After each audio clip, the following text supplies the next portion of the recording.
ഒടുവിൽ ഒരു കാര്യത്തിൽ തീരുമാനമായി. കണ്ണൂർ നിയമസഭാ മണ്ഡലത്തിൽ കെ സുധാകരന് സീറ്റില്ല. ഉണ്ടാകും എന്ന് പറഞ്ഞിരുന്നു. ഇതാ ട്വിസ്റ്റ്. ഹൈക്കമാൻഡ് തീരുമാനം മാറ്റിയിരിക്കുന്നു. ഹൈക്കമാൻഡിനെ കെ സുധാകരൻ കുത്തിച്ചിരിക്കുന്നു എന്നൊക്കെ കേരളത്തിൽ ദൃശ്യമാധ്യമങ്ങളിലും പത്രമാധ്യമങ്ങളിലുമൊക്കെ വാർത്ത വന്നുകൊണ്ടിരുന്നു. എന്നാൽ ഇപ്പോഴിതാ കാര്യങ്ങളിലെല്ലാം വീണ്ടും ഒരു ട്വിസ്റ്റ് ഉണ്ടായിരിക്കുന്നു. കെ സുധാകരന് മത്സരിക്കാൻ സീറ്റില്ല. അദ്ദേഹം ദില്ലിയിൽ നിന്ന് കേരളത്തിലേക്ക് തിരിച്ചിരിക്കുന്നു. നാളെ കേരളത്തിൽ എത്തും, കണ്ണൂരിൽ അദ്ദേഹത്തിന് വൻ സ്വീകരണം നൽകാൻ തീരുമാനിച്ചിട്ടുണ്ട്. സ്വതന്ത്രനായി കണ്ണൂരിൽ മത്സരിക്കും. കെ സുധാകരൻ തീരുമാനിച്ചു കഴിഞ്ഞു. ഔദ്യോഗികമായി പ്രഖ്യാപനം വരാൻ കാത്തിരിക്കുന്നു.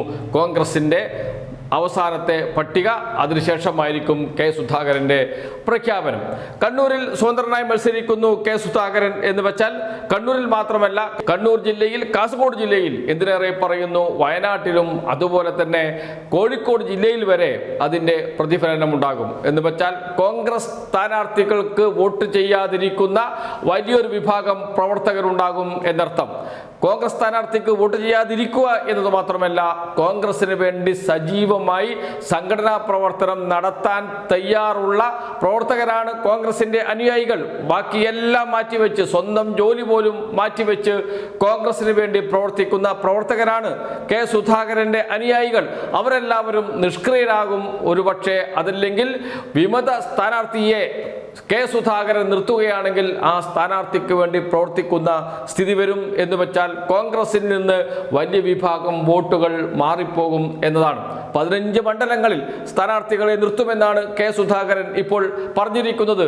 അത് യാഥാർത്ഥ്യമായാൽ ഒരു സംശയം വേണ്ട, ആ 15 മണ്ഡലങ്ങളിലും കോൺഗ്രസിന് ദയനീയമായ പരാജയമായിരിക്കും. അതിൽ ഏറ്റവും പ്രധാനപ്പെട്ട കാര്യം കണ്ണൂർ ജില്ലയിലാണ്. കണ്ണൂർ ജില്ലയിൽ KPCC പ്രസിഡന്റ് മത്സരിക്കുന്ന പേരാവൂർ മണ്ഡലം, വൻ ഭൂരിപക്ഷമൊന്നും പേരാവൂർ മണ്ഡലത്തിൽ സണ്ണി ജോസഫിന് ഇല്ല. കഴിഞ്ഞ നിയമസഭാ തെരഞ്ഞെടുപ്പിൽ എന്ന് വെച്ചാൽ 2021 നിയമസഭാ തെരഞ്ഞെടുപ്പിൽ സണ്ണി ജോസഫിന് പേരാവൂരിൽ 3172 വോട്ടിന്റെ ഭൂരിപക്ഷം മാത്രമാണ്.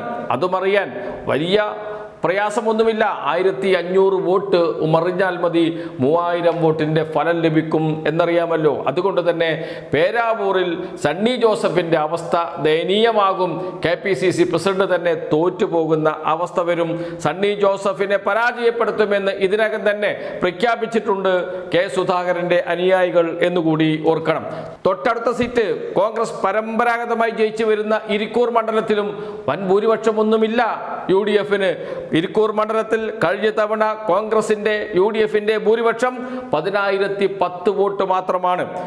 കോൺഗ്രസ് നേതാവ് UDF സ്ഥാനാർത്ഥി സജീവ് ജോസഫ് ജയിച്ചത് 10010 വോട്ടിന്റെ ഭൂരിപക്ഷത്തിന് മാത്രമെന്നോർക്കണം. 5000 വോട്ട് ഇരിക്കൂർ മണ്ഡലത്തിൽ മറിഞ്ഞാൽ ഫലം മറ്റൊന്നാകും എന്നോർക്കണം.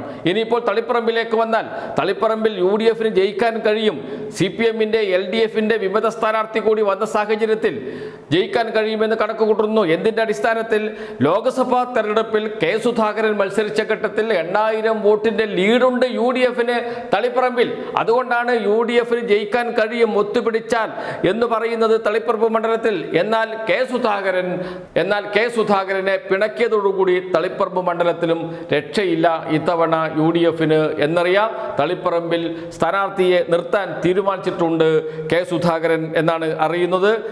കൊയ്യം നാരായണനെയാണ് സ്ഥാനാർത്ഥിയായി നിർത്താൻ തീരുമാനിച്ചിരിക്കുന്നത് എന്നാണ് പുറത്തുവരുന്ന വാർത്തകൾ. എന്ന് വെച്ചാൽ ഒരുങ്ങിയിറങ്ങിയിരിക്കുകയാണ് കെ സുധാകരൻ എന്നർത്ഥം. 15 സീറ്റുകളിൽ മത്സരിക്കും എന്ന് വെച്ചാൽ അത് കാസർഗോഡ് ജില്ലയിലായിരിക്കും, കണ്ണൂർ ജില്ലയിലായിരിക്കും, വയനാടുണ്ടാകും, അതുപോലെ തന്നെ കോഴിക്കോട് ജില്ലയിലും ഉണ്ടാകും. മലബാറിൽ ഇത്തവണ മുസ്ലിം ലീഗിന്റെ സഹായത്തോടു കൂടി വൻ മുന്നേറ്റം ഉണ്ടാക്കാൻ കഴിയും എന്നാണ് UDF പ്രതീക്ഷിക്കുന്നത്. VD സതീശൻ പ്രതിപക്ഷ നേതാവ് പ്രതീക്ഷിക്കുന്നത്. അതെല്ലാം തകിടം മറിഞ്ഞു പോകുന്ന കാഴ്ചകളാണ് കാണുന്നത് കണ്ണൂർ ജില്ലയിൽ നിന്ന്. ഏതായാലും കെ സുധാകരൻ ഒരു അംഗത്തിന് ബാല്യമുണ്ട് എന്ന് തെളിയിക്കാൻ കണ്ണൂരിലേക്ക് വരികയാണ് സ്വതന്ത്ര സ്ഥാനാർത്ഥിയായി.